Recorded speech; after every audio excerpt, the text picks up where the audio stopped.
এখনকার বয়ফ্রেন্ডরাই সব লুটে নেয়, আর জামাইরা তো পায় শুধু অভিনয়ের চিৎকার। তোর জামাই কোনটা পাইছে বুঝছি আমরা, অভিনয় আর চিৎকারটাই পাইছে। কারণ তুই তো 12 বাতের 1000টা প্রেম করছিস, তার মানে তুই যা যা বলছিস তা তা তোর সাথেই হয়েছে। তাহলে তোর জামাই পাইছে অভিনয় আর চিৎকার, মানে ভুলবশত হয় নিজের কথা নিজেই বলে ফেলেছে। কি মানুষ রে বাবা।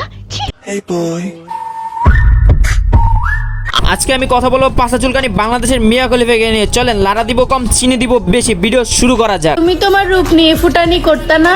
আমি যতটা এক্স বয়ফ্রেন্ড ইউজ করছি ততটা তুমি টিস্যু ইউজ করো নাই।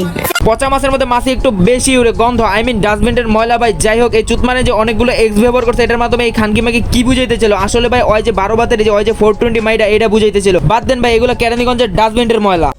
তো একটা স্বপ্ন আমার, 6-7টা বাচ্চা হবে আর সবার বাবা আলাদা আলাদা হবে।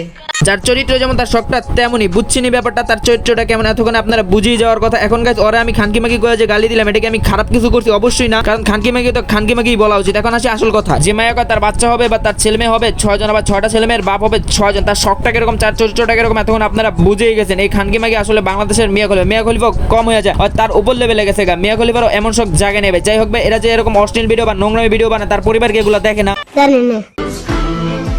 এই জানো ভালোবাসা না খুব অন্ধকার হয়। হ্যাঁ জানি, কিন্তু অন্ধকারেও হয়। ভাই বিশ্বাস করো না, ওকে এসব নোংরামি দেখে আমার মুখ দিয়ে গালি ছাড়া আর কিচ্ছু বেরোতেছে না এই খানকি মাগিগুলো। বোন তুই বিশ্বাস কর, তুই যে একটা খানকি মাগি, তুই কি জানো এই উল্টা পাল্টা কথা কয় নিজের কি প্রমাণ করতে চাইতেছিস? তুই যে একটা বস্তির খানকি মাগি। টাকা কামানোর কথা চিন্তা করো, জামানার না।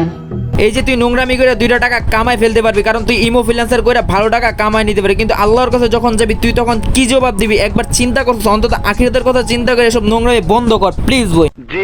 সে ছেড়ে গেছে, তাকে ভুলে যাও। আমার সাথে প্রেম করে তাকে দেখিয়ে দাও। তোর সাথে প্রেম করার গভীর গর্তে ঝাঁপ দেওয়া একই কথা, লিজেন্ডরাই ভালো করে বুঝে গেছে গভীর গর্ত মানে কি। এখন ভাই কথা হলো, ওর মতো খানকি মাগির সাথে কেডাই প্রেম করবো? ওর মতো চুতমারে নিলে প্রেম করা আর বিষ খেয়ে মরে যাওয়া একই কথা।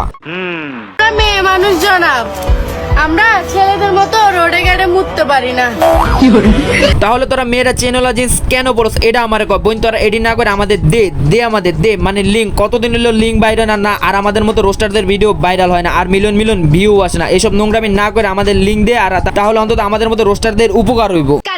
আমার কারো মতো হওয়ার ইচ্ছা নাই, কারণ আমার মতো হতে চাওয়া মানুষের অভাব নাই।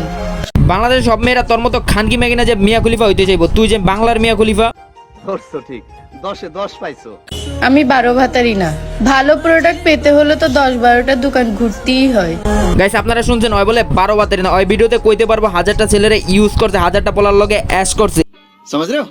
ওই 12 বাতের না, ওই সুশীল একটা ভদ্র ফ্যামিলির মেয়ে। ওর মতো মেয়ে পাইতে হইলে 10-12টা মার্কেট খুঁজে পাইতে হবে। ভাই শুন, তোর মতো চুতমারানি হকারে অ্যাভেলেবল পাওয়া যায়।